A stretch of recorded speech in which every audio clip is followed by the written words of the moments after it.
प्रदेश में अगले 10 दिनों तक बारिश की कोई संभावना नहीं है। नवंबर माह में बारिश सामान्य से बहुत कम हुई है। मौसम विभाग के निदेशक डॉक्टर विक्रम सिंह ने बताया कि इस सीजन में अब तक सामान्य से 90% कम बारिश हुई है। उन्होंने बताया कि 1 और 2 दिसंबर को बादल छाने की संभावना है, लेकिन बारिश की संभावना फिर भी कम है। इसकी वजह से प्रदूषण के स्तर में भी गिरावट नहीं आ रही है।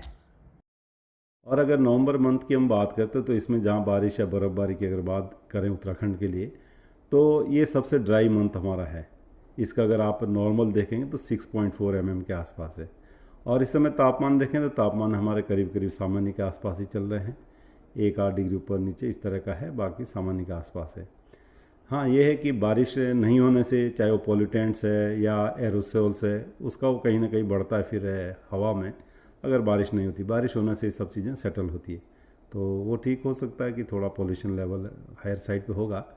लेकिन अदरवाइज़ देखें तो नॉर्मल है। इस समय जो विंड है पैटर्न या फिर जो है टेम्परेचर है, ये सब नॉर्मल के आसपास है। और ऐसे तो फेयर वेदर आपको दिख ही रहा है, धूप अच्छी खिल रही है, और कोई फॉग या इस तरह की भी चीज़ें अभी तक नहीं मिल रही हैं, तो वो चीज़ें ठीक हैं। और बारिश की जहाँ तक बात है तो इस मंथ में सबसे कम होती है ऐसे भी, और अभी 8 से 10 दिन आगे भी देखें तो उसमें भी कोई बारिश की संभावनाएं नहीं है। 1-2 तारीख जब आप दिसंबर में जा रहे हैं तो थोड़ी बहुत क्लाउडिंग आ सकती है, 2-3 तारीख में, 1 तारीख में, लेकिन बारिश की उसमें भी संभावना अभी उत्तराखंड में नहीं दिख रही है। तो इसी तरह की सिचुएशन है। ओवरऑल अगर देखें अभी तक का सीजन का, तो -90% है डेफिशिएंसी रेनफॉल की हमारी जो है।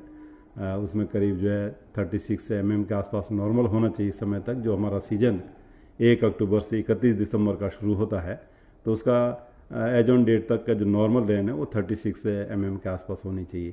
लेकिन हमको जो मिली अभी तक केवल 5 mm के आसपास मिली है, तो -90% अभी डेफिशिएंसी है।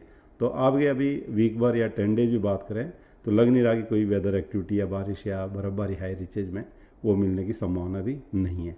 तो इसी तरह का दिख रहा है। तो आगे अपडेट जो होगा तो बताएंगे। Thank you.